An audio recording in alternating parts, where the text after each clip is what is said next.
Hello friend, law class में आप सबका स्वागत है।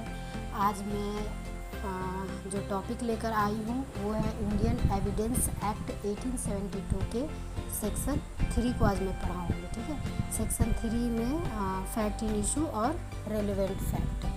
फैक्ट इन इशू का मतलब क्या होता है? विवादक तथ्य। विवादक तथ्य फैक्ट इन इशू किसे कहते हैं? जो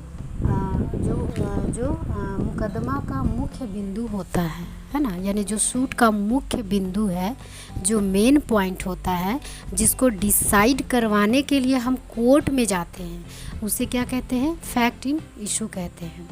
अब इसको हम एक एग्जाम्पल के द्वारा समझते हैं, है ना।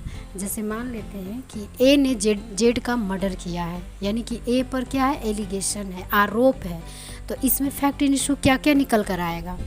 ये पहला नंबर ये होगा कि क्या ए ने ही जेड का मर्डर किया है, और दूसरा ये होगा कि क्या जेड का ही मर्डर हुआ है, और तीसरा ये होगा कि क्या ए ने ही जेड का मर्डर किया है, और अगर किया है तो क्या मर्डर के सारे एसेंशियल एलिमेंट को फुलफ़िल किया है।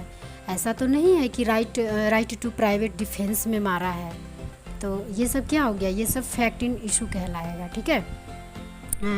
अब एक चीज़ मैं यहाँ बताऊँगी कि किसी भी मैटर में, है ना, इसका डिटर्मिनेशन जो है कि कोर्ट करती है, और अलग अलग मामले में फैक्ट इन इशू अलग अलग होते हैं, है ना। और यही fact in issue criminal matter में फैक्ट इन इशू कहलाते हैं, और सिविल मैटर में काउज ऑफ एक्शन कहलाते हैं।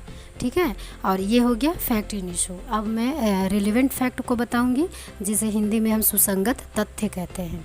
तो सुसंगत तथ्य किसे कहते हैं? तो जो फैक्ट इन इशू के बारे में अनुमान इंगित करते हैं, तो वो रिलेवेंट फैक्ट कहलाते हैं।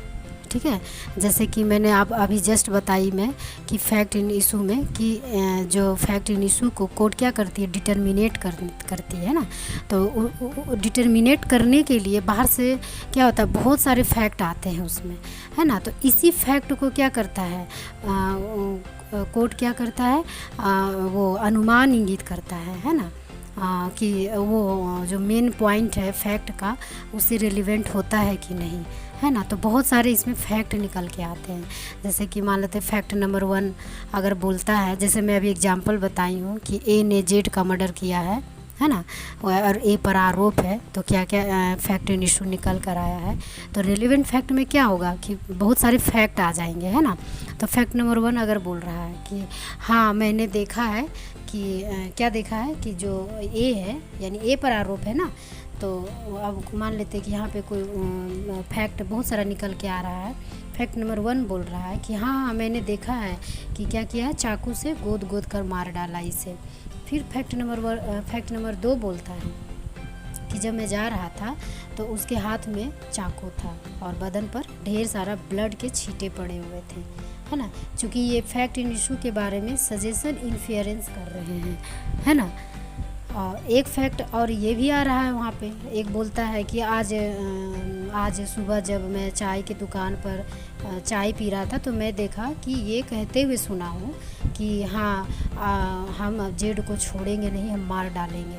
तो ये सब क्या है? ये सब ढेर सारा फैक्ट मतलब कि बाहर से निकल कर आ रहा है ना। तो ये सब बाहर के जो फैक्ट है, ये फैक्ट इन इशू के बारे में क्या कर रहे हैं? अनुमान इंगित कर रहे हैं, यानी कि सजेशन इन्फेरेंस करते हैं। तो ये क्या हो जाएंगे? रिलेवेंट फैक्ट हो जाएंगे। इसी को हम रिलेवेंट फैक्ट कहते हैं। ठीक है, अब तो समझ में आ गया होगा, है ना, अच्छे से। तो आज के लिए बस इतना ही, फिर इसके बाद हम मिलते हैं नेक्स्ट क्लास में।